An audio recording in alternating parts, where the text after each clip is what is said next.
Hello everyone, welcome to the channel of Panoramic Education. I am CA पुलकित जाजोदिया. हम इस video session में हमारे indirect taxation that is goods and service tax के intermediate के एक important chapter का revision comprehensively cover करने वाले हैं. इस सेशन में हम payment of tax section number 49, section number 50 and उसके रिलेटेड रूल्स उठाने वाले हैं और उन्हें कॉम्प्रिहेंसिवली हम देखने वाले हैं. इस चैप्टर में से रेगुलरली हिस्ट्री ये सजेस्ट करती है कि 3 से 4 मार्क के आपको थियरी क्वेश्चंस दिखाई देते हैं. रेयरली न्यूमेरिकल्स पूछे गए हैं इंटरेस्ट के रिलेटेड, लेकिन ये चांसेस हैं कि आने वाले समय में पेपर्स में आपको इंटरेस्ट के रिलेटेड भी क्वेश्चंस दिखाई देंगे. लेकिन रेगुलरली 3 से 4 मार्क की थियरी पूछी जाती है. एंड क्योंकि यहां पर अगर हम क्वेश्चन आंसर फॉर्मेट में एक पूरा रिवीजन ले लें कि इस क्वेश्चन पे ये आंसर बनता है, इस क्वेश्चन पे ये कवरेज होना चाहिए, जिसमें हम पूरा ही चैप्टर कवर कर लेंगे, तो हमारे लिए वो काफी बेटर और एफिशिएंट रहेगा. इसीलिए क्विकली हम क्वेश्चन आंसर फॉर्मेट में इस चैप्टर को शुरू करते हैं. सबसे पहली चीज, सेक्शन नंबर 49 के अंदर हम 3 तरह के लेजर्स की बात करते हैं. Electronic liability ledger, electronic cash ledger and electronic credit laser.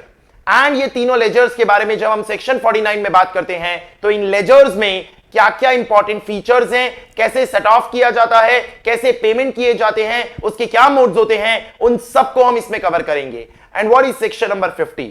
Section number 50 interest के कैलकुलेशन की बात करता है, जिसमें हम 2 तरह के इंटरेस्ट के कैलकुलेशन सीखते हैं. एक, पेमेंट लेट किया तो इंटरेस्ट कैसे लगेगा, कितना लगेगा, कब से लेके कब तक लगेगा. और दूसरा, आईटीसी रॉन्गली अवेल और यूटिलाइज किया, रॉन्गली यूटिलाइज किया तो उस पे किस रेट पे इंटरेस्ट लगाया जाएगा और कब से लेके कब तक किस अमाउंट पे लगाया जाएगा. ये सेक्शन नंबर 50 का हमारा डिस्कशन होता है. इसके अलावा यूटिलाइजेशन ऑफ क्रेडिट में रूल्स में भी हमें कई सारा डिस्कशन करना होता है, जैसे rule 86A and rule 86B जो क्रेडिट के यूटिलाइजेशन पे कुछ रिस्ट्रिक्शन लगाते हैं. ये हमारा कवरेज होगा जिसे हम क्वेश्चन आंसर फॉर्मेट में ही डिस्कस करने वाले हैं. इन क्वेश्चन आंसर्स के अंदर हमने प्रीवियस जितने क्वेश्चंस हैं, आरटीपीज, एमटीपीज एंड उसके अलावा जो क्वेश्चंस पूछे नहीं गए हैं बट पूछे जा सकते हैं, उन्हें भी कॉम्प्रिहेंसिवली कवर कर लेना है. मतलब लॉजिकली स्पीकिंग इससे बाहर इस चैप्टर में और कुछ पूछा ही नहीं जाएगा. अगर आप ये सेशन पूरा सुन लेते हैं तो सब कुछ हमारा इस चैप्टर के रिलेटेड कवर कर लिया जाएगा. जिसमें सबसे पहला क्वेश्चन आता है, How many types of ledgers are registered or maintained on the portal? तो ध्यान में रखना बच्चों, 3 लेजर्स हैं, 3 आपके लेजर्स और रजिस्टर मेंटेन किए जाते हैं. एक कैश लेजर हो गया, एक क्रेडिट लेजर हो गया और एक लायबिलिटी लेजर या रजिस्टर हो गया आपका. दूसरा क्वेश्चन आपसे पूछा है, रूल 86A सर्टेन सर्कमस्टांसेस बताता है जिसमें कमिश्नर या ऑथोराइज्ड ऑफिसर आपके क्रेडिट लेजर के क्रेडिट को आपको लेने नहीं देगा, आपके क्रेडिट लेजर के क्रेडिट को यूज करने नहीं देगा. तो आपसे एग्जाम में पूछा जाएगा ऐसे कौन से कारण हैं जिसके बेसिस पे कमिश्नर या उसका ऑथोराइज्ड ऑफिसर आपके यूटिलाइजेशन ऑफ क्रेडिट को रिस्ट्रिक्ट कर सकता है. तो ये 4 मार्क या 5 मार्क में पूछा जा सकता है. आपको याद रखना है 5 रीजंस हैं. जब उसे ऐसा लगता है कि इन 5 में से कोई भी बात सेटिस्फाई हो रही है तो वह आपकी क्रेडिट का यूटिलाइजेशन रिस्ट्रिक्ट कर सकता है. 5 रीजंस क्या हैं? पहला, the credit is availed by a registered person on the invoices issued by a supplier जो नॉन एग्जिस्टेंट है, या फिर वो बिजनेस कर रहा है, या फिर वो किसी एक प्लेस जो उसने डिक्लेयर की थी अपने रजिस्ट्रेशन में वहां से वो बिजनेस कंडक्ट नहीं कर रहा. यानी पहला रीजन क्या है, अगर आप एक ऐसे इनवॉइस या डेबिट नोट पे क्रेडिट ले रहे हो जो इनवॉइस या डेबिट नोट एक ऐसे रजिस्टर्ड पर्सन ने इशू किया है जिसे हम ढूंढ ही नहीं पा रहे, ही इज नॉन एग्जिस्टेंट, या फिर उस रजिस्टर्ड पर्सन ने जो प्लेस ऑफ बिजनेस डिक्लेयर किया था वहां से कोई बिजनेस ही कंडक्ट नहीं किया है. पहला कारण. दूसरा कारण, अगर हम क्रेडिट का अवेल कर रहे हैं किसी इनवॉइस के बेसिस पे या डेबिट नोट के बेसिस पे, लेकिन हमें वो सामान कभी मिला ही नहीं, We did not receive the goods and service. तो हम जानते हैं बिना गुड्स एंड सर्विस रिसीव किए आप क्रेडिट नहीं ले सकते. फिर भी आपने क्रेडिट ले लिया तो आपके ऊपर रिस्ट्रिक्शन लगाया जा सकता है क्रेडिट यूटिलाइज करने से. तीसरी बात, आपने किसी इनवॉइस या डेबिट नोट पे क्रेडिट लिया लेकिन उसके रिलेटेड जो टैक्स है वो सप्लायर ने सरकार को पे ही नहीं किया. ये भी हम जानते हैं कि सप्लायर जब सरकार को टैक्स पे करता है तभी आप किसी चीज पे क्रेडिट ले सकते हैं, नहीं तो आप क्रेडिट ले नहीं सकते. इसीलिए अगर आपने ये कारनामा किया होगा तो आपका यूटिलाइजेशन ऑफ क्रेडिट रिस्ट्रिक्ट कर दिया जाएगा. चौथा, जो पर्सन क्रेडिट ले रहा है वही नॉन एग्जिस्टेंट है, या फिर वो किसी प्लेस ऑफ बिजनेस को डिक्लेयर करता है और वहां से बिजनेस कंडक्ट नहीं करता जो उसने अपने रजिस्ट्रेशन सर्टिफिकेट में डिक्लेयर की थी, तो उस सिचुएशन में भी क्रेडिट आपका रिस्ट्रिक्ट कर दिया जाएगा। मतलब देखना आप, फर्स्ट रीजन और फोर्थ रीजन सिमिलर हैं। एक में सप्लायर की बात की जा रही है कि वो नॉन एग्जिस्टेंट है, या फिर ऐसी जगह से बिजनेस करता है जो उसने डिक्लेयर तो की पर वहां से वो बिजनेस कर नहीं रहा, और दूसरा खुद जो रेसिपिएंट है, जो क्रेडिट ले रहा है, वो खुद नॉन एग्जिस्टेंट है, या फिर वो कोई प्लेस ऑफ बिजनेस डिक्लेयर किया था लेकिन वहां से बिजनेस करता नहीं है। पांचवा, इनवॉइस ही नहीं है आपके पास। सबसे बेसिक, इनवॉइस और डेबिट नोट के बिना ही आपने क्रेडिट ले लिया तो उस केस में वो एक रीजन टू बिलीव हो जाएगा जिसके बेसिस पे आपको क्रेडिट यूटिलाइजेशन रोक दिया जाएगा। क्विकली 5 बातें याद करनी है। पहला, सप्लायर जिससे आपने इनवॉइस या डेबिट नोट लिया है वो सप्लायर नॉन एग्जिस्टेंट है या किसी प्लेस ऑफ बिजनेस को डिक्लेयर करके वहां से बिजनेस नहीं करता। दूसरा, आप खुद नॉन एग्जिस्टेंट है या फिर आप प्लेस ऑफ बिजनेस डिक्लेयर करके वहां से बिजनेस नहीं करते। तीसरा, इनवॉइस या डेबिट नोट है पर सामान रिसीव ही नहीं हुआ था। चौथा, इनवॉइस या डेबिट नोट है पर सप्लायर ने सरकार को टैक्स ही नहीं भरा था। पांचवा, इनवॉइस या डेबिट नोट ही नहीं है और फिर भी आपने क्रेडिट बुक कर लिया। तो इन 5 सूरतों में आपका रूल 86A में यूटिलाइजेशन ऑफ क्रेडिट ब्लॉक किया जा सकता है। ये आपको 5 याद रखने हैं। रूल 86A के बाद नेक्स्ट क्वेश्चन आपका आ सकता है रूल 86B पे। रूल 86B अगेन रिस्ट्रिक्शन लगाता है ऑन यूटिलाइजेशन ऑफ क्रेडिट। हालांकि इसके कुछ एक्सेप्शंस हैं। ये पूछा हुआ क्वेश्चन भी है कि बताओ कौन से एक्सेप्शंस हैं इसके, एंड टोटल 5 एक्सेप्शंस हमें ध्यान में रखने होते हैं। But before we go to the exceptions, rule 86B क्या कहता है पहले वो तो हम देख लें। रूल 86B कहता है कोई भी रजिस्टर्ड पर्सन का अगर महीने का वैल्यू ऑफ टैक्सेबल सप्लाई, कोई भी रजिस्टर्ड पर्सन का एक महीने का value of taxable supply, when we say value of taxable supply, exempt supply को भी हटा देना है और जीरो रेटेड सप्लाई को भी हटा देना है। तो एग्जेम्प्ट सप्लाई और जीरो रेटेड सप्लाई को इग्नोर करके अगर value of taxable supply 50 lakh से ज्यादा है तो रिटर्न भरने से पहले आपको ये रूल के प्रोविजंस लगाने पड़ेंगे। ये रूल आपको चेक करना पड़ेगा, फिर ही आप आगे बढ़ सकते हैं। तो एप्लीकेबिलिटी क्या है, कोई भी रजिस्टर्ड पर्सन जिसका value of taxable supply other than exempt and zero rated supply 50 lakh से ज्यादा है, उसे यह रूल एप्लीकेबल किया जाएगा। और इस रूल में क्या लिखा है कि अगर आप पे यह रूल लग गया तो उस सिचुएशन में आप अपने पेएबल को पे करने के लिए 99% पेमेंट के लिए आईटीसी यूज कर सकते हैं। 1% पेमेंट आपको मैंडेटरली कैश लेजर से करना होगा, यानी बैंक के थ्रू करना होगा, बिना क्रेडिट यूटिलाइज करने करना होगा। सर मेरे पास क्रेडिट है फिर भी, हां जी आपके पास क्रेडिट है फिर भी आपको 1% बैंक से देना होगा। इसका मतलब 20 लाख का पेएबल था, आपके पास 22 लाख का क्रेडिट पड़ा है, पड़ा होगा 22 लाख, हमें फर्क नहीं पड़ता। 20 लाख में से 1% बैंक से होगा और 20 लाख का 99% आईटीसी से सेट हो जाएगा और बाकी आईटीसी आपका कैरी फॉरवर्ड कर दिया जाएगा अगले टैक्स पीरियड के लिए। तो 1% आपको बैंक से पे करना पड़ेगा। ये मेन रूल नंबर 86B है, लेकिन रूल नंबर 86B से आप बच सकते हैं। There are exceptions, yes there are exceptions. Exceptions क्या हैं ये आपको ध्यान में रखने हैं।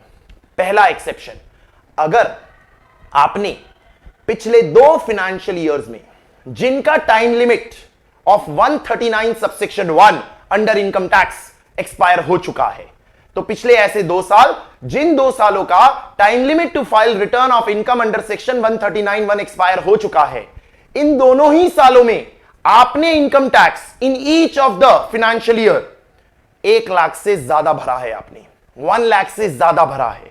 किसने? आपने। या फिर अगर आप एचयूएफ है तो एचयूएफ के कर्ता ने, या फिर अगर आप कंपनी है तो कंपनी के एमडी ने, या तो खुद कंपनी ने या कंपनी के एमडी ने, या फिर कंपनी के कोई भी 2 होल टाइम डायरेक्टर ने, या अगर आप पार्टनरशिप फर्म है तो खुद पार्टनरशिप फर्म ने, या फिर पार्टनरशिप फर्म के कोई भी 2 पार्टनर ने, या फिर आप कोई एसोसिएशन ऑफ पर्सन है या ट्रस्ट वगैरह हैं तो कोई भी 2 मेंबर ने या कोई भी 2 ट्रस्टी ने।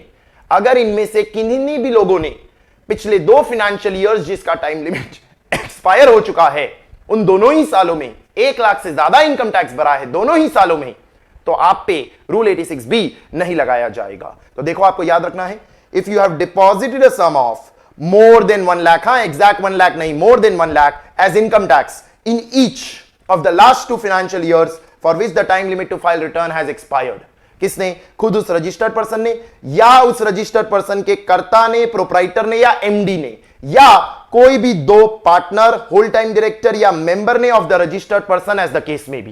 That is the first exception. What is the second exception? अगर आपको पिछले साल in the last financial year, तो जिस भी साल में रूल 86B लग रहा है आपका, उसके पिछले फाइनेंशियल ईयर में आपको जीएसटी में 1 लाख से ज्यादा का रिफंड मिला है। ड्यू नहीं, मिला है। 1 लाख से ज्यादा का रिफंड मिला है प्रीसीडिंग फाइनेंशियल ईयर में।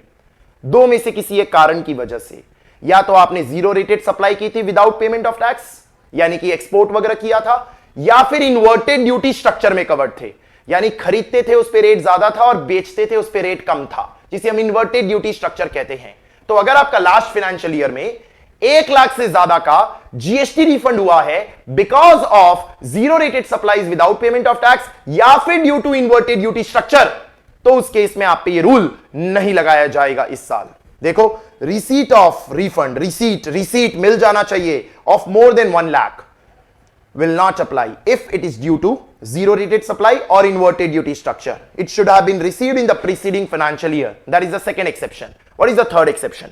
अगर जिस भी महीने आप पे ये रूल लग रहा है, उस महीने तक आप अगर इस साल का जिस भी महीने ये रूल लग रहा है, उस महीने तक इस साल का इन द करंट फाइनेंशियल ईयर अगर आप टोटल आउटपुट टैक्स पेबल देखते हैं और टोटल आउटपुट टैक्स पेबल में 1% से ज्यादा आप पहले ही बैंक से चुका रहे हैं, तो इस महीने हम आपके ऊपर यह रूल एप्लीकेबल नहीं करने वाले हैं। जिसमें जो आपने रिवर्स चार्ज के थ्रू चुकाया होगा ना, उसे कंसीडर नहीं किया जाएगा, क्योंकि रिवर्स चार्ज तो वैसे भी बैंक के थ्रू होता है। इसका मतलब जो नॉर्मल चार्ज वाला आपका आउटवर्ड है, वो नॉर्मल चार्ज वाला आउटपुट जितना भी आया होगा, उसका अगर 1% से ज्यादा आपने बैंक से चुकाया होगा, तो उस केस में हम आपके ऊपर इस महीने में ये रूल नहीं लगाएंगे। तो देखो क्या लिखा है, payment of total output tax liability through cash ledger in excess of 1% of total output tax liability. अगर मोर देन 1% है using electronic cash ledger up to the said month in the current financial year, तो restriction नहीं लगेगा। जिसमें clear किया है, reverse charge mechanism वाले amount को हमें कंसीडर नहीं करना। या चौथा एक्सेप्शन, आप एक स्पेसिफाइड रजिस्टर्ड पर्सन हैं, और स्पेसिफाइड रजिस्टर्ड पर्सन में किन्हें कवर किया है? गवर्नमेंट डिपार्टमेंट को, पीएसयू को, लोकल अथॉरिटी को, या स्टैट्यूटरी बॉडीज को। इनके ऊपर लगेगा ही नहीं, भले इन पे बाकी एक्सेप्शन रेट नहीं हो रहा हो, इन पे नहीं लगाएंगे। सरकारी लोग हैं, सरकारी कामकाज है, इन पे नहीं लगाया है। पांचवा एक्सेप्शन, या तो कमिश्नर ने या उसके ऑफिसर ने ऑथोराइज किया है कि आपके ऊपर यह रूल नहीं लगाया जाएगा। इसका मतलब आपने रिक्वेस्ट की कि मेरे ऊपर रूल मत लगाओ, मैं तो एकदम सही हूं, मेरी कोई गलती है ही नहीं, अननेसेसरी क्यों मेरा क्रेडिट यूटिलाइज कर रहे हो, मेरी तो सेल नहीं हुई थी, स्टॉक इकट्ठा हो गया था, बल्कि मैं तो परेशान हूं, मेरे ऊपर क्यों लगा रहे हो। तो कमिश्नर या ऑफिसर ऑथोराइज्ड अगर सेफगार्ड्स लगा देता है, मतलब कई बार बॉन्ड वगैरह या लेटर वगैरह साइन करा लेता है, तो उस केस में आपके ऊपर से रिस्ट्रिक्शन डिस्क्रिशनरी बेसिस पे हटा सकता है। That is your 5 exceptions to rule number 86B। ये हमारा एक इंपॉर्टेंट डिस्कशन कवर हुआ। नेक्स्ट क्वेश्चन आपका क्या आता है, बड़ा जरूरी क्वेश्चन है। Mister Jimmy wants to adjust input tax credit for payment of interest and penalty. Interest या पेनल्टी पे करनी थी, तो जिमी कहते हैं कि मेरे पास जो आईटीसी पड़ा है ना, उसका इस्तेमाल कर लो। या फिर payment of tax under reverse charge, Jimmy को रिवर्स चार्ज का पेमेंट करना था, जो रिवर्स चार्ज का इनवर्ड का पेमेंट होता है, एंड इसीलिए वो कहते हैं इस रिवर्स चार्ज का इनवर्ड पेमेंट करने के लिए आईटीसी यूज कर लो। हम जानते हैं जिमी गलत बोल रहे हैं, वो ऐसा नहीं कर सकते, क्योंकि इंटरेस्ट और पेनल्टी पे करनी है, या रिवर्स चार्ज का पेमेंट करना है, या सेक्शन 10 का पेमेंट करना है, या टीडीएस टीसीएस का पेमेंट करना है, तो वो हमेशा कैश लेजर के थ्रू ही होता है। उसके लिए आप क्रेडिट का इस्तेमाल नहीं कर सकते। तो इसीलिए आपको रिवर्स चार्ज बेसिस वाला पेमेंट करना हो या फिर इंटरेस्ट पेनल्टी पे करना हो, it is not allowed. Fifth, कौन सी चीजें इलेक्ट्रॉनिक लायबिलिटी रजिस्टर में डेबिट की जाती है? इलेक्ट्रॉनिक लायबिलिटी रजिस्टर में डेबिट की जाती है, मतलब कि ये सब आपको पे करना है। ऐसा क्या क्या आपको इलेक्ट्रॉनिक लायबिलिटी रजिस्टर में दिखाई देगा? पहले यहां 4 पॉइंट्स लिखे हुए थे, लेकिन एक पॉइंट कुछ समय पहले डिलीट कर दिया गया था, क्योंकि उसके रिलेटेड सेक्शंस डिलीट हो गए थे। इसीलिए आपको यहां पर 3 मार्क के हिसाब से 3 पॉइंट्स ध्यान में रखने हैं। कोई भी अमाउंट जो टैक्स, इंटरेस्ट, लेट फी वगैरह आपको पे करनी होती है, जो आपने अपने रिटर्न के हिसाब से बताई है, आपने खुद ही सेल्फ असेस करके बताई है, वो इलेक्ट्रॉनिक लायबिलिटी रजिस्टर में डेबिट दिखाई देगी आपको, यानी ये आपको पे करना बनता है। दूसरा, कुछ चीजें आपने रिटर्न में नहीं दिखाई होती है, लेकिन ऑफिसर ने असेस की है किसी प्रोसीडिंग के दौरान, एंड वो प्रोसीडिंग के दौरान जो असेस की गई टैक्स, इंटरेस्ट, पेनल्टी है, वो भी आपको दिखाई देगी लायबिलिटी रजिस्टर में डेबिट के रूप में, यानी आपको यह पे करना है। एंड तीसरा, इंटरेस्ट अक्रू होता रहता है, क्योंकि किसी भी चीज पे अगर आपने पेमेंट समय से नहीं की है तो उस पे ब्याज अक्रू अपने आप सिस्टम करता रहेगा और वो आपको इलेक्ट्रॉनिक लायबिलिटी रजिस्टर में डेबिट होता हुआ दिखाई देगा। 3 points, tax, interest, late fee या कोई भी अमाउंट रिटर्न के तहत, टैक्स, इंटरेस्ट, पेनल्टी या कोई भी और अमाउंट असेसिंग ऑफिसर के डिटर्मिनेशन के तहत, एंड कोई भी इंटरेस्ट जो टाइम टू टाइम अक्रू हो रहा है। पहले एक मिसमैच का भी टैक्स और इंटरेस्ट होता था, पर वो मिसमैच के फॉर्म लागू ही नहीं हुए सेक्शन 42 एंड 43 के, इसीलिए वो पॉइंट डिलीट कर दिया गया। आपको 3 पॉइंट डेबिटेड में जो होंगे वो ध्यान में रखने हैं। इंपॉर्टेंट क्वेश्चन, क्वेश्चन नंबर 6, मेरे को लायबिलिटी रजिस्टर की पेमेंट करनी है, तो मैं कैश लेजर से कर रहा हूं। समझो, कैश लेजर से जब पेमेंट कर रहा हूं तो लायबिलिटी रजिस्टर में इस महीने का भी पैसे देना बाकी है, पिछले महीने का भी पैसा देना बाकी है, और कुछ अमाउंट जो ऑफिसर ने असेस की है चाहे किसी भी महीने की हो वो भी देना बाकी है। तो जब मैं कैश लेजर में पैसे जमा कराऊंगा तो पहले कौन सा वाला पैसा सेट ऑफ माना जाएगा? तो लायबिलिटी रजिस्टर में दिख रहा है कि जून महीने का भी पेमेंट बाकी है, मई महीने का भी पेमेंट बाकी है, सेल्फ असेस्ड, एंड ऑफिसर ने जो डिटरमाइन किया है किसी भी महीने का वो भी बाकी है। तो समझो ऐसा ही सब मिला जुला के बहुत सारा अमाउंट है और मैंने 1 लाख का जमा कराया अमाउंट जो पर्याप्त नहीं है, इट इज नॉट एडिक्वेट, तो वो 1 लाख का जमा कराऊंगा तो पहले क्या पेड माना जाएगा, उसका क्रोनोलॉजी क्या है? तो क्वेश्चन क्या पूछा जाएगा, आप अपनी सेल्फ असेस्ड लायबिलिटी को सेट करना चाहते हैं before the previous tax period, तो आप बताइए क्या आप ऐसा कर सकते हैं? तो उसके लिए आपको क्रोनोलॉजी पता होनी चाहिए। क्रोनोलॉजी क्या है? 3 पॉइंट्स। सबसे पहले self assessed tax previous tax period के सेट होते हैं, मतलब अभी जून का पेमेंट बाकी है और जून करंट टैक्स पीरियड है और आपका मई का भी बाकी है, तो पहले मई सेट होगा फिर ही आप जून पे आ सकते हैं। सेकंड में क्या लिखा है? करंट पीरियड उसके बाद सेट होता है, लेकिन दोनों में ध्यान रखना सेल्फ असेस्ड लिखा है, यानी जो खुद आपने अपने रिटर्न में निकाला होगा उसकी बात की जा रही है। एक बार ये दोनों पेमेंट हो गए उसके बाद ऑफिसर ने जो डिमांड नोटिस रेज किया होगा सेक्शन 73 या 74 के तहत, उसके तहत किसी भी महीने की जो डिमांड होगी उसे सेट किया जाएगा, चाहे वो किसी भी महीने की हो। यानी 3 स्टेप्स ध्यान में रखो।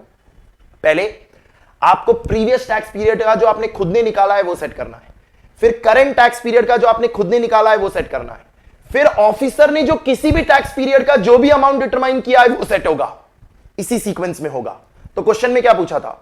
वो पहले करंट पीरियड सेट करना चाहते हैं और फिर प्रीवियस टैक्स पीरियड। क्या वो ऐसा कर सकते हैं? नहीं, वो ऐसा नहीं कर सकते, क्योंकि पहले प्रीवियस टैक्स पीरियड सेट करना होगा और फिर ही करंट टैक्स पीरियड आप सेट कर सकते हो। तो that is another important question. इस क्वेश्चन के ऊपर रिसेंटली एक न्यूमेरिकल बना के पूछा गया था एक एग्जाम में, बड़ा सिंपल सा न्यूमेरिकल है, अगर आपको मेन कंटेंट समझ आ गया। मिस्टर मानिक ने मई का महीने का टैक्स बाकी है, मई का महीने का इंटरेस्ट बाकी है और मई का महीने का पेनल्टी बाकी है, जून के महीने का सिर्फ टैक्स बाकी है, एंड एक डिमांड नोटिस है सेक्शन 73 का। और मानिक क्या बोलते हैं, मैं पहले डिमांड नोटिस सेट करना चाहता हूं। तो अभी आपने सीक्वेंस पढ़ा, आप क्या बोलोगे? मानिक साहब आप गलत है, आप पहले 73 का सेट नहीं कर सकते, पहले आपको प्रीवियस टैक्स पीरियड का सब सेटल करना होगा सेल्फ असेस्ड, और फिर आपको करंट टैक्स पीरियड का सब सेल्फ असेस्ड सेट करना होगा और फिर डिमांड नोटिस आती है। यानी कि पहले तो 25, 2 और 3 यही सेट होंगे, यानी कि पहले ये 30,000 सेट होंगे, फिर 35,000 सेट होंगे और फिर 48,000 सेट होगा। तो मानिक भाई तो एकदम उल्टा बोल रहे हैं, वो तो बोलते हैं मैं पहले 48 सेट करूंगा। अरे ऐसे थोड़ी होता है, लॉ में क्रोनोलॉजी दी है और उसी क्रोनोलॉजी को आपको फॉलो करना है। यही बात आपको यह आंसर में लिख के दी है, पहले 30,000 सेट किया जाएगा, फिर 35,000 सेट किया जाएगा और फिर 48,000 होगा। पहले पिछले टैक्स पीरियड का सब होगा, फिर करंट टैक्स पीरियड का सब होगा और फिर डिमांड नोटिस के तहत जो होगा वो फॉलो किया जाएगा। फिर एक क्वेश्चन आपको थियरी में पूछा जा सकता है, what is CIN? Challan identification number. Challan identification number क्या होता है? सुनना, सिंपल सा प्रोसेस है। पहले आप चलान बनाते हैं, चलान इलेक्ट्रॉनिकली ही बनता है, मैन्युअली बना ही नहीं सकते, इलेक्ट्रॉनिकली ही बनाना होगा। तो कोई भी पेमेंट करना है तो आपको पहले चलान बनाना होगा वेबसाइट पे जाके। ये जो चलान है वो इलेक्ट्रॉनिकली ही बनेगा। इस चलान को बनाते ही CPIN जनरेट होता है, common portal identification number. Common portal identification number जो 14 डिजिट का होता है, 14 डिजिट का एक यूनिक नंबर जनरेट होता है। चलान जनरेट हुआ है, पेमेंट थोड़ी हुआ है। चलान जनरेट हो जाने के बाद आप पेमेंट करते हो, जिसके वेरियस मोड्स होते हैं, ऑनलाइन पेमेंट, ऑफलाइन पेमेंट वगैरह वगैरह, जो भी हम नेक्स्ट क्वेश्चंस में देखेंगे। जब आप ये पेमेंट करते हो तो अगर पेमेंट सक्सेसफुल हो गया और सरकार की ट्रेजरी में पैसा पहुंच गया तो CIN जनरेट होगा। ये जो CIN है वो CPIN प्लस 3 डिजिट्स होते हैं, जिसे हम CIN कहते हैं, चलान आइडेंटिफिकेशन नंबर। अगर CIN जनरेट नहीं हुआ तो दिक्कत हो जाएगी, क्योंकि सीआईएन जनरेट नहीं हुआ, भले आपके बैंक अकाउंट से पैसा कट गया, स्टिल आपके कैश लेजर में वो रिफ्लेक्ट नहीं होगा, क्योंकि सरकार को मिला है ऐसा नहीं माना जाएगा और आपको उसके ऊपर एक क्वेरी रेज करनी पड़ेगी कि मैंने तो पेमेंट कर दिया था फिर भी सीआईएन जनरेट नहीं हुआ। इस तरीके से CIN is challan identification number, it is generated by the banks indicating that the payment has been realised and credited to the appropriate government against a generated challan. नए पेमेंट से क्या बेनिफिट हुए हैं टैक्स पेयर को? ये जीएसटी के अंदर हुआ, क्योंकि पहले जो पुराने सिस्टम थे उसके अंदर कुछ कमियां थी और जीएसटी के अंदर कुछ फायदे हुए।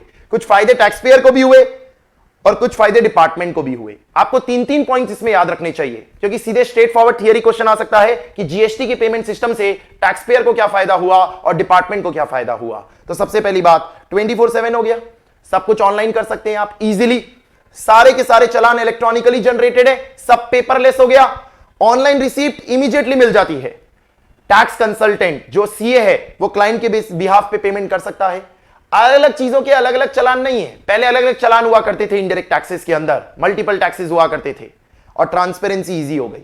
ये सब बेनिफिट्स किसको हुए? टैक्स पेयर को। कमर्शियल डिपार्टमेंट को, टैक्स डिपार्टमेंट को क्या बेनिफिट हुए? जल्दी पैसा मिलता है क्योंकि सब ऑनलाइन हो गया, सब इलेक्ट्रॉनिक फॉर्मेट में होगा तो टैक्स कलेक्शन प्रॉपर होगा, स्पीडी रिपोर्टिंग होगी, सब कुछ इलेक्ट्रॉनिकली रिकंसाइल हो जाएगा एंड डिजिटल चालान का वेयरहाउस बन जाएगा। वहां पर कभी भी आपको देखना है पास्ट में आपने क्या पेमेंट की, कब की, तो उसकी प्रॉपर डिटेलिंग मेंटेन हो जाएगी। ये सब कुछ टैक्स डिपार्टमेंट का फायदा है। रिसेंटली यहां पर एक अपडेट आया था, ये अपडेट मुझे नहीं लगता एग्जाम में इतना इंपॉर्टेंट है, फिर भी आपकी स्टडी मटेरियल में है तो आपको ध्यान में रखना चाहिए।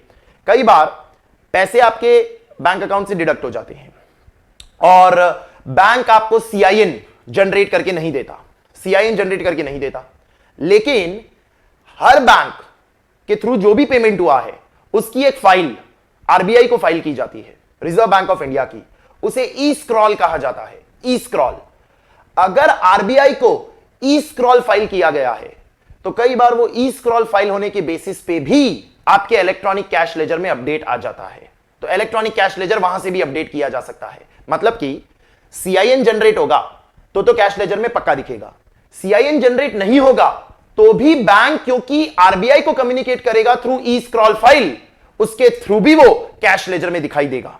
तो इस वजह से आप ध्यान में रखें, अगर सीआईएन जनरेट नहीं भी हुआ तो भी इलेक्ट्रॉनिक कैश लेजर अपडेट हो सकता है on the basis of E scroll of RBI.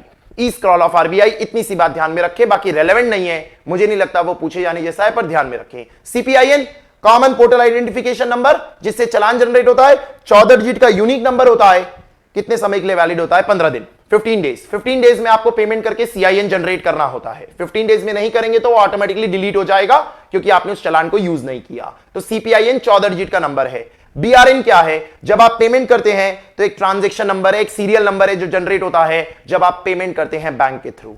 ईएफपीबी क्या है? Electronic focal point branch. आप जो जीएसटी का पेमेंट करते हैं किसी बैंक के थ्रू करते हैं, जो घूम फिर के सारा का सारा पेमेंट सरकार के पास पहुंचता है। सरकार ये पेमेंट किसके पास मेंटेन करती है? आरबीआई के पास। अब आप एचडीएफसी बैंक में पेमेंट करते हैं किसी एक पर्टिकुलर ब्रांच में, तो एचडीएफसी बैंक में तो हर ब्रांच में कितना कितना पैसा आता होगा, और आरबीआई हर ब्रांच से वसूली करे ये तो आरबीआई के लिए बड़ा मुश्किल हो जाएगा। इसीलिए हर बैंक को एक पर्टिकुलर ब्रांच को डेजिग्नेट करने को कहा गया है, जहां पे हर ब्रांच से उस ब्रांच में पैसा इकट्ठा होता है जीएसटी का और फिर वहां से आरबीआई को ट्रांसफर किया जाता है।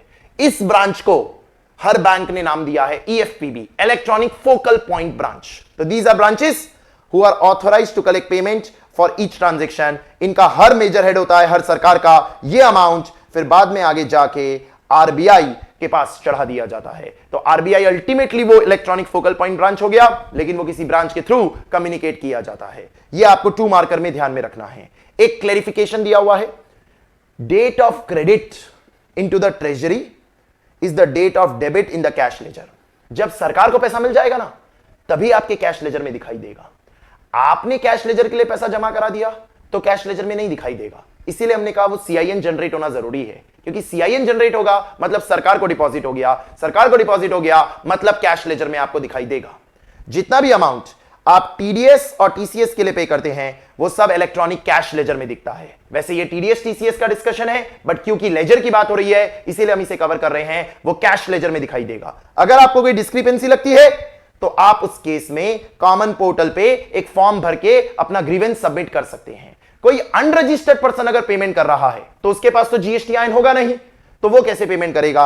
एक टेम्पररी आइडेंटिफिकेशन नंबर के थ्रू करेगा। उसे एक टेम्पररी आइडेंटिफिकेशन नंबर के थ्रू पेमेंट करना होगा, क्योंकि वो अनरजिस्टर्ड है। तो अनरजिस्टर्ड पर्सन है पर टैक्सेबल था, उसने जीएसटी नहीं भरा, तो डिमांड रेज हुई, तो अब वो पेमेंट करेगा। तो कैसे करेगा? एक टेम्पररी आइडेंटिफिकेशन नंबर के थ्रू करेगा। क्या क्या चीजें इलेक्ट्रॉनिक कैश लेजर में डेबिट की जाती है, ये क्लियर किया जा रहा है कि TDS, TCS, reverse charge, section 10 और कोई भी तरह की इंटरेस्ट पेनल्टी फी। इंपॉर्टेंट है, ये बात हम जानते हैं। इलेक्ट्रॉनिक कैश लेजर में टीडीएस का पेमेंट दिखेगा, टीसीएस का पेमेंट दिखेगा, सेक्शन 10 का पेमेंट वहां से होगा, रिवर्स चार्ज का पेमेंट वहां से होगा, एंड कोई भी तरह का इंटरेस्ट पेनल्टी लेट फीस वगैरह। क्योंकि क्रेडिट लेजर से खाली टैक्स सेट होता है, खाली टैक्स, वो भी सब आपका जनरल आउटपुट टैक्स, ये सब स्पेशल टैक्सेस नहीं। Date of deposit of tax dues क्या लिए जाएंगे, क्लियर किया हुआ है। प्रेजेंटेशन ऑफ चेक या डेट ऑफ पेमेंट नहीं होता। जिस दिन अकाउंट ऑफ गवर्नमेंट में आता है उस दिन उसे डिपॉजिट डेट माना जाता है, जब आपके वो कैश लेजर में दिखाई देगा। देन आ जाता है एक और छोटा सा इंपॉर्टेंट क्वेश्चन में क्या दिया हुआ है, आपने सेक्शन नंबर 39 जीएसटीआर 3B का रिटर्न फाइल करने में डिले किया। रीजन क्या है? आपने क्लोजर ऑफ बुक समय पे नहीं किया था, which have been finalized during May 2024। तो मार्च 2024 का जीएसटीआर 3B भरने में डिले हो गया। क्योंकि आपके बुक्स क्लोज नहीं हुए थे। जीएसटी कॉमन पोर्टल ने कहा क्योंकि आपने रिटर्न लेट फाइल किया, आपको क्या करना पड़ेगा? लेट फीस पे करना पड़ेगा 2000 का, जीएसटी में भी, सीजीएसटी में भी और एसजीएसटी में भी। जो अकाउंटेंट है उन्होंने ये पेमेंट करने के लिए आपसे गाइडेंस मांगी कि भाई कैसे पेमेंट करना है, तो आप उन्हें क्या गाइडेंस देंगे? तो आपको ऐसे क्वेश्चन में क्या आंसर लिखना होगा कि देखो लेट फीस पे करनी है। लेट फीस पे करने के लिए क्या इलेक्ट्रॉनिक क्रेडिट लेजर यूज किया जा सकता है? नहीं। आपको क्या यूज करना पड़ेगा? इलेक्ट्रॉनिक कैश लेजर यूज करना पड़ेगा। आप इलेक्ट्रॉनिक क्रेडिट लेजर यूज नहीं कर सकते। इलेक्ट्रॉनिक कैश लेजर यूज कर रहे हैं मतलब पहले आपको क्या बनाना पड़ेगा? चलान बनाना पड़ेगा। और वो चलान आप किस चीज का बनाएंगे कि आप सीजीएसटी के मेजर हेड का लेट फीस माइनर हेड पे कर रहे हैं। सिमिलरली एसजीएसटी का एक और चलान बनाना पड़ेगा। एसजीएसटी मेजर हेड का आप लेट फीस माइनर हेड पे कर रहे हैं 2000 एंड वो पेमेंट करेंगे आप, तब वो आपके कैश लेजर में रिफ्लेक्ट होगा और आपके लाइबिलिटी लेजर से उसे सेट कर दिया जाएगा। तो आपको पूछा गया था, उन्होंने पूछा कि पेमेंट ऑफ लेट फीस क्या इलेक्ट्रॉनिक क्रेडिट लेजर से की जा सकती है? तो आप क्या कहोगे? नहीं मूर्ख हो क्या, इलेक्ट्रॉनिक क्रेडिट लेजर से थोड़ी कर सकते हैं, इलेक्ट्रॉनिक कैश लेजर से करना होगा। देखो यही आंसर दिया हुआ है यहां पर। Provides that the amount available in the electronic cash ledger may be used for payment of tax, interest वगैरह वगैरह। 49(4) provides that electronic credit ledger का काम सिर्फ आउटपुट टैक्स सेट करना है। इसीलिए हम इसकी कंबाइंड रीडिंग से समझ सकते हैं कि लेट फीस पे सिर्फ कैश लेजर से होगी, क्रेडिट लेजर से नहीं होगी। आपको उसके सही माइनर हेड में पेमेंट करना पड़ेगा।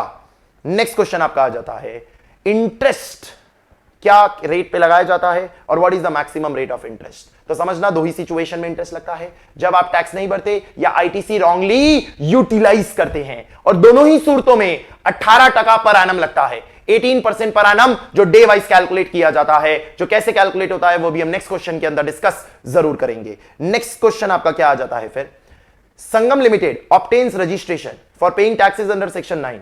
He asked his tax manager to pay taxes on quarterly basis. However, tax manager advised the company to pay taxes on monthly basis. You are required to examine the validity of the advice given by the tax manager. इन्होंने section 9 के तहत registration लिया हुआ है, section 9, और उन्होंने क्या कहा, क्वार्टरली बेसिस पे आप पे करो, और क्या आप मंथली बेसिस पे करोगे? तो देखो क्वेश्चन में क्या लिखा है, he asked his tax manager to pay taxes on quarterly basis. हालांकि जो मैनेजर है उसने एडवाइस किया कि नहीं आपको मंथली बेसिस पे करना होगा। तो क्या टैक्स मैनेजर की एडवाइस करेक्ट है? एकदम करेक्ट है, क्योंकि सेक्शन 10 कॉम्पोजिशन स्कीम होता है। अगर आप कॉम्पोजिशन स्कीम में जाते हैं तो क्वार्टरली होता है, अगर आप कॉम्पोजिशन स्कीम में नहीं जाते तो मंथली होता है। हालांकि अगर आप मंथली में भी क्यूआरएमपी स्कीम लेते हैं तो भी रिटर्न क्वार्टरली होता है, पेमेंट तो स्टिल मंथली होता है ना। इसका मतलब सेक्शन 9 में पेमेंट हमेशा मंथली होता है, हमेशा।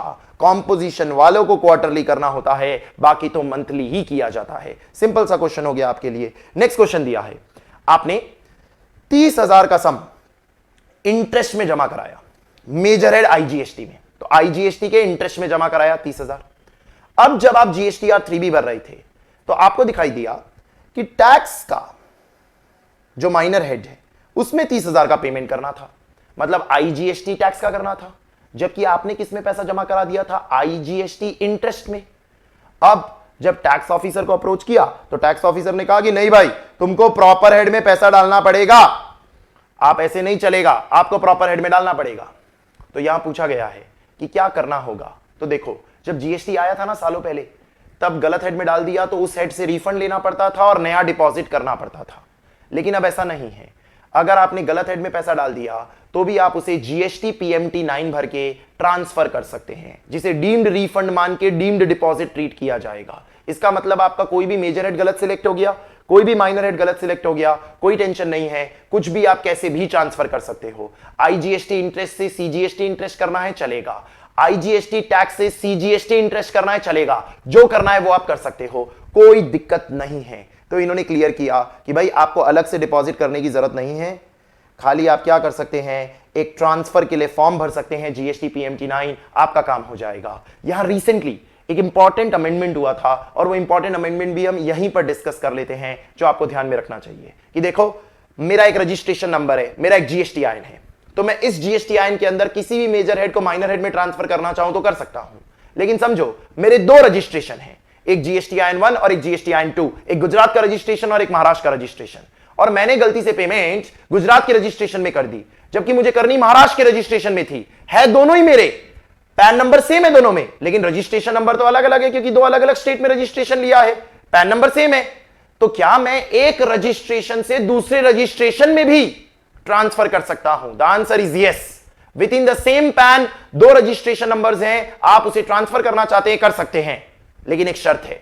शर्त क्या है कि जिस रजिस्ट्रेशन नंबर से आप पैसा ट्रांसफर कर रहे हैं दूसरे रजिस्ट्रेशन नंबर में, तो जो ट्रांसफरर रजिस्ट्रेशन नंबर है उसमें कोई भी लायबिलिटी अनपेड नहीं होनी चाहिए, सारा लायबिलिटी लेजर सलट चुका होना चाहिए, सारा का सारा अमाउंट, कुछ भी अनपेड नहीं होना चाहिए। सिर्फ उस मेजर हेड की उस माइनर हेड में नहीं, सब कुछ, सारे मेजर हेड का सारा माइनर हेड कंप्लीट होना चाहिए, फिर ही आप एक ट्रांसफरर जीएसटी आईएन से एक ट्रांसफरी जीएसटी आईएन में डाल सकते हैं। तो वही क्लियर किया है यहां पर। रजिस्टर्ड पर्सन में on the common portal transfer any amount of tax, interest वगैरह वगैरह वगैरह in the electronic cash ledger to the electronic cash ledger for IGST, CGST, SGST वगैरह, या फिर IGST, CGST of a distinct person subject to condition as may be prescribed. And condition क्या है? अगर उस रजिस्टर्ड पर्सन ने सारी unpaid liability चुका दी होगी, तो अगर कुछ अनपेड लायबिलिटी होगी तो ये ट्रांसफर अलाउ नहीं किया जाएगा। That is an important discussion. समझना, ट्रांसफर करना पड़ता है।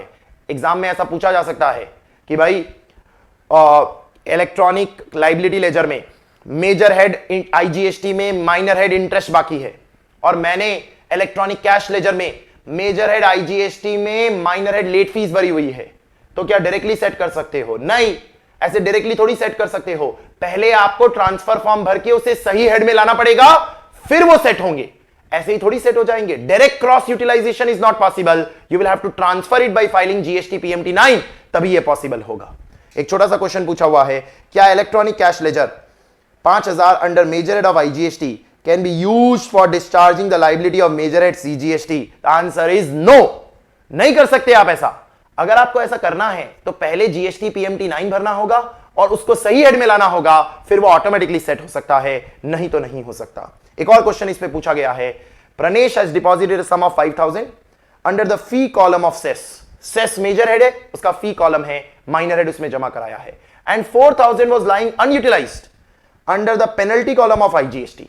तो आईजीएसटी के मेजर हेड में पेनल्टी के माइनर हेड में 4000 ऐसे ही पड़ा है, 5000 जमा करा दिया और 4000 पहले जमा कराया होगा। Both the deposits are made wrongly. Instead of depositing in fee SGST, ये दोनों ही अमाउंट 5000 और 4000 के आपको SGST के फी में डालने थे।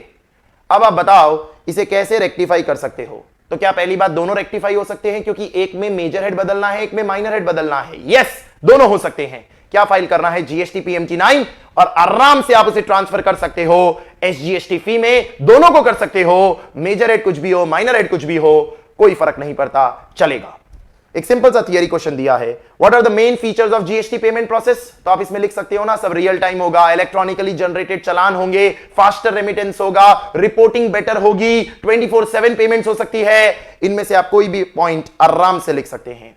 एक छोटा सा सवाल और बड़ा इंपॉर्टेंट है, are principles of unjust enrichment applicable for payment made under GST. ये प्रिंसिपल ऑफ अनजस्ट एनरिचमेंट क्या होता है, एक छोटा सा एग्जांपल लेके आपको समझा देता हूं। मैंने आपको सर्विस प्रोवाइड की, समझो 1 लाख रुपए की सर्विस है, उस 1 लाख रुपए की सर्विस पे 18,000 जीएसटी है, 1,18,000। मैं आपसे 1,18,000 कलेक्ट करूंगा और फिर 18,000 सरकार को जमा करूंगा। ये 18,000 का बर्डन किस पे आया, आप पे आया। तो भले पेमेंट मैंने की है, भले पेमेंट मैंने की है, बर्डन तो आप पे ही आया ना। तो अगर कल को ये पता चलता है कि ये 18,000 का जीएसटी लगाना ही नहीं था, तो ये 18,000 की जीएसटी का रिफंड मुझे मिलना चाहिए या आपको मिलना चाहिए? आपको मिलना चाहिए, क्योंकि मैं तो खाली जरिया था, मैंने तो आपसे लेके सरकार को जमा कराया था। अगर ये रिफंड मुझे मिल गया तो मैं अनजस्ट एनरिच हो जाऊंगा, बिना जस्टिफाइड एनरिच हो जाऊंगा, क्योंकि मुझे तो 18,000 एक्स्ट्रा मिल गए, जबकि मिलने किसको चाहिए थे, रेसिपिएंट को मिलने चाहिए थे। तो क्या principles of unjust enrichment GST में लागू किया जाता है? The answer is yes.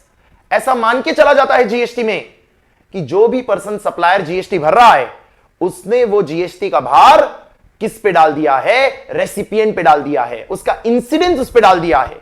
अगर ऐसा नहीं हुआ है तो एक सप्लायर को यह साबित करना पड़ेगा कि मैंने अपना भार रेसिपिएंट पे नहीं डाला था और यह जीएसटी मैंने ही बेयर किया था। साबित करना पड़ेगा। अगर आप प्रूव नहीं कर पाए तो यह मान के चला जाएगा अंडर द लॉ कि इंसिडेंस पास हो गया है।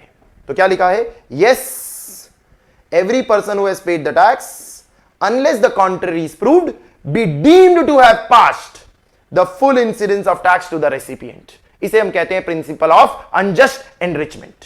एक छोटा सा सवाल पूछा है, state the name of output tax under GST जहां पर कोई भी इनपुट टैक्स क्रेडिट इस्तेमाल हो सकता है। सिंपल है, आईजीएसटी। आईजीएसटी के सामने सब हो सकता है। हम जानते हैं आईजीएसटी एक ऐसा आउटपुट टैक्स है जो सबसे क्रेडिट लेता है। कोई भी क्रेडिट को आप आईजीएसटी के सामने सेट करना चाहें, आराम से आप सेट कर सकते हैं। एक सिंपल सा क्वेश्चन, रिपीटेटिव क्वेश्चन है ये, बट ये कई बार पूछा जाता है और कई बार पूछे जाने के चांसेस हैं। Mister A has deposited the sum of 3,000 under the minor head interest of IGST. At the time of filing he find that कि 30,000 टैक्स में कम थे। ये तो सिमिलर क्वेश्चन हमने देख ही लिया है। I am skipping it. आप सिंपली ये बोल दोगे कि जीएसटी पीएमटी 9 भरो और आपका काम हो जाएगा, कोई दिक्कत नहीं है। देन आता है यूटिलाइजेशन ऑफ आईटीसी। ये आप न्यूमेरिकल्स में करते हैं, पर हो सकता है इस पे थियरी क्वेश्चन भी आ जाए। कई बार बच्चे सोचते हैं ये सब न्यूमेरिकल में ही आएगा और वो थियरी क्वेश्चन के लिए प्रिपेयर नहीं करते। जो यूटिलाइजेशन ऑफ आईटीसी है वो अगर थियरी क्वेश्चन में 4 मार्क आ गया तो आपको स्टेप्स क्या लिखने हैं वो आप ध्यान में रखेंगे। पहला स्टेप, सबसे पहले आईजीएसटी का क्रेडिट किसके सामने यूज किया जाता है, आईजीएसटी पेएबल के सामने। उसके बाद आईजीएसटी का क्रेडिट सीजीएसटी और एसजीएसटी पेएबल के सामने एनी ऑर्डर एनी प्रोपोर्शन में जाता है। उसके बाद आईटीसी का आईजीएसटी आईटीसी पूरा एग्जॉस्ट हो जाना चाहिए। अगर आईजीएसटी का आईटीसी पूरा एग्जॉस्ट हो गया तो सीजीएसटी का क्रेडिट अब आप सीजीएसटी पेएबल के सामने सेट करोगे जो भी बच गया होगा, एंड एसजीएसटी का क्रेडिट आप एसजीएसटी पेएबल के सामने यूज करोगे जो भी बच गया होगा। इसके बाद लास्ट में अगर सीजीएसटी और एसजीएसटी का क्रेडिट अभी भी बचा है तो पहले सीजीएसटी का क्रेडिट आईजीएसटी में अगर कुछ बचा है पेएबल तो उसके सामने सेट होगा, और फिर एंड में एसजीएसटी का क्रेडिट जो बचा है वो आईजीएसटी पेएबल अगर कुछ बचा है तो उसके सामने सेट होगा। यह आपको थियरी एंगल से याद कर लेना चाहिए थियरी आंसर लिखने के लिए। पहला, available IGST credit shall be first utilized towards payment of IGST, remaining amount towards CGST and SGST in any order in any proportion.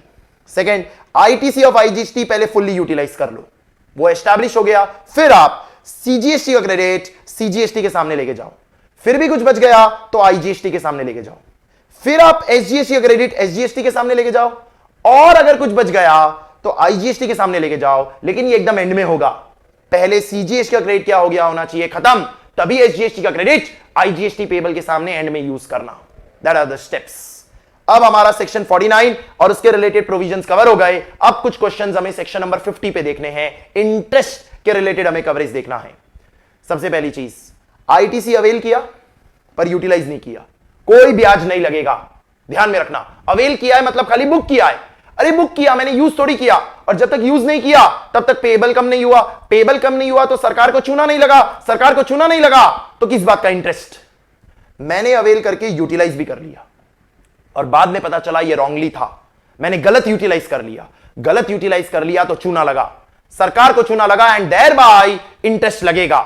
Interest कब से लगेगा? जब भी यूटिलाइज किया, ना कि अवेल किया, क्योंकि अवेल करने से तो दिक्कत ही नहीं है ना। दिक्कत तो तब है जब यूज कर लेते हो। जब भी यूटिलाइज किया से लेके जब तक आपने उसको आउटपुट टैक्स लायबिलिटी में रिवर्स नहीं किया, यानी उसे एड बैक नहीं किया, तब तक पे ब्याज लगाया जाएगा। तो ये एक इंपॉर्टेंट बात ध्यान में रखना। इस पे केस बना के दिया जा सकता है कि आईटीसी आपने बुक कर लिया था पर यूज नहीं किया, ब्याज नहीं लगेगा। बुक कर लिया था, रॉन्गली यूज कर लिया, तो ब्याज लगना शुरू उस दिन से होगा जिस दिन यूज कर लिया। जब तक यूज नहीं किया तब तक हम ब्याज नहीं लगाएंगे।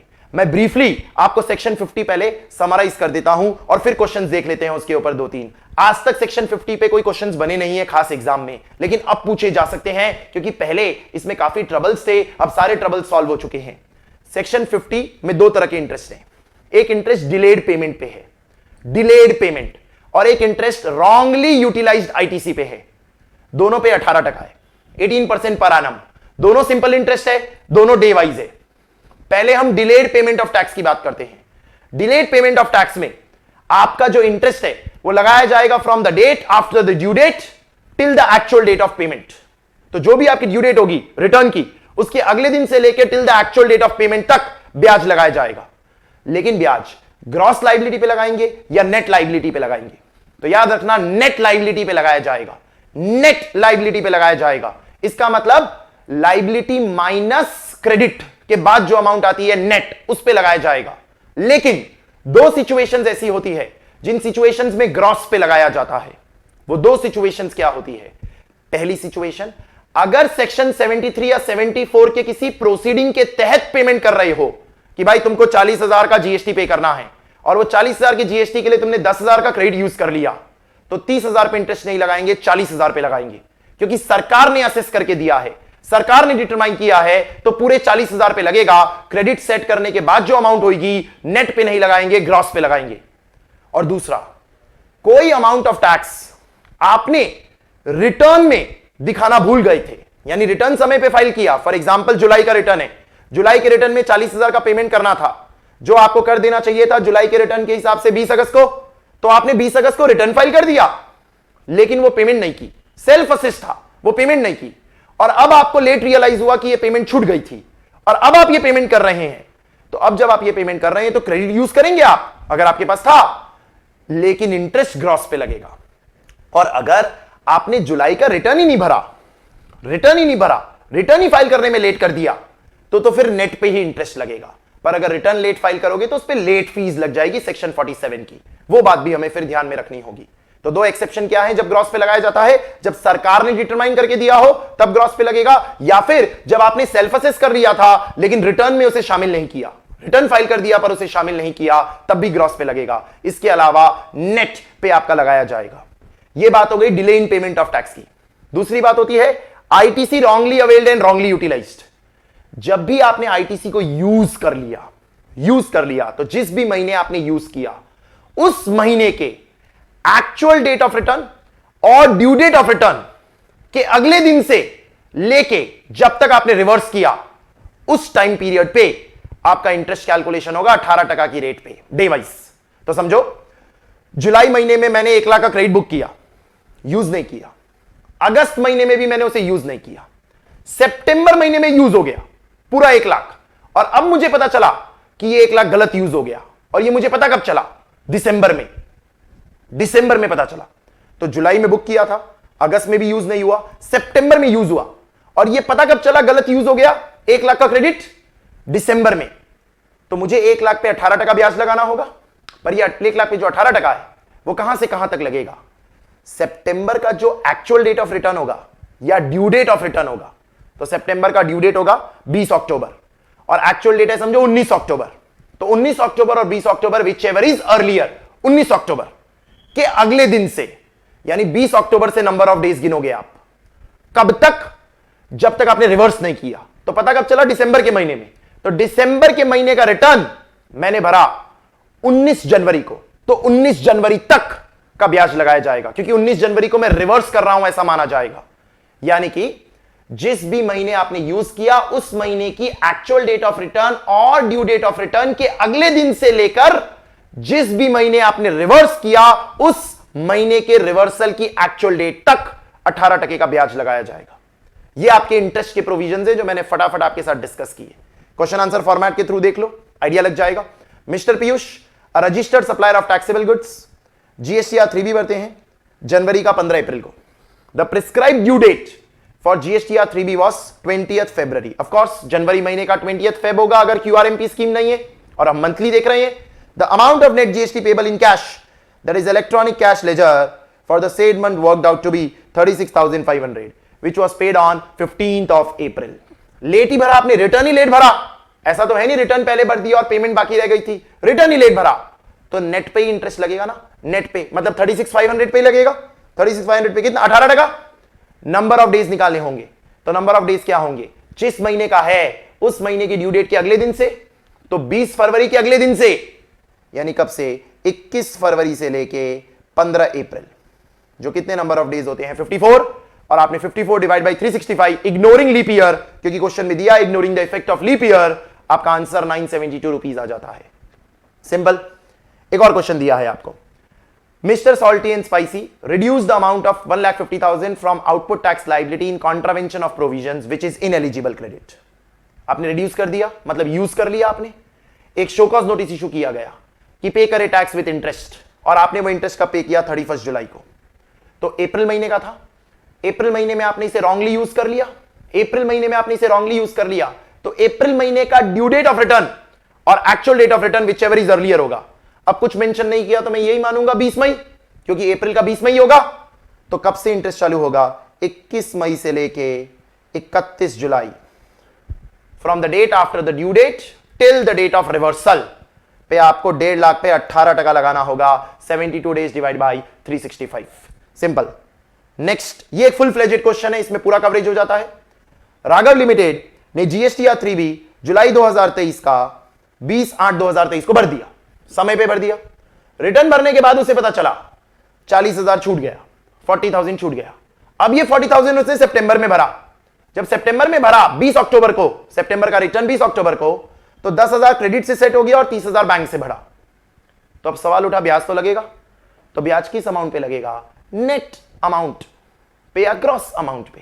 तो अब समझो, आपने रिटर्न समय पे भर दिया, आपने ये रिटर्न समय पे भर दिया और उसके रिलेटेड आपने क्रेडिट का भी यूज किया, तो ग्रॉस पे लगा या नेट। तो अभी हमने डिस्कस किया एक्सेप्शंस के अंदर, क्या ये डिमांड ने सरकार ने डिमांड के थ्रू रेज किया था, नहीं, सरकार ने डिमांड के थ्रू रेज नहीं किया, लेकिन आपने रिटर्न समय पे भर दिया और आपका वो अमाउंट छूट गया, आपका वो अमाउंट छूट गया, तो भाई ऐसे नहीं चलता। फिर तो हम 40,000 पे पूरा ब्याज लेंगे, 40,000 पे लेंगे, क्योंकि ये सेल्फ असेस्ट था और फिर भी आपने नहीं दिखाया, ये नहीं चलेगा। 40,000 पे हम लेंगे, 40,000 पे 18% लेंगे।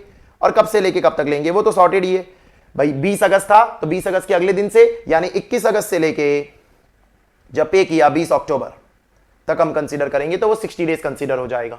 फिर क्वेश्चन में बोला, समझो जुलाई 2023 का रिटर्न लेट ही फाइल किया, 20 अक्टूबर को ही किया, और 40,000 में से 30,000 कैश लेजर से आया और 10,000 क्रेडिट से आया, तो परिस्थिति बदल गई है।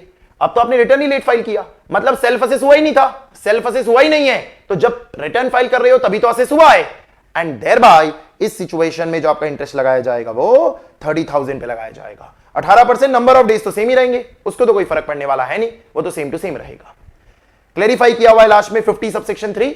50 सबसेक्शन 3 मैंने आपके साथ डिस्कस कर लिया। आईटीसी रॉन्गली अवेल या यूटिलाइज होता है तो फिर उसका जो टाइम पीरियड है वो कहां से काउंट किया जाता है, from the date of utilization till the date of reversal, जिसमें डेट ऑफ यूटिलाइजेशन का क्या मतलब होता है, the date on which it is furnished और द एक्चुअल डेट, यानी जिस दिन ड्यू था और actual date whichever is earlier, जिस दिन आपने उसे रॉन्गली यूटिलाइज कर लिया है।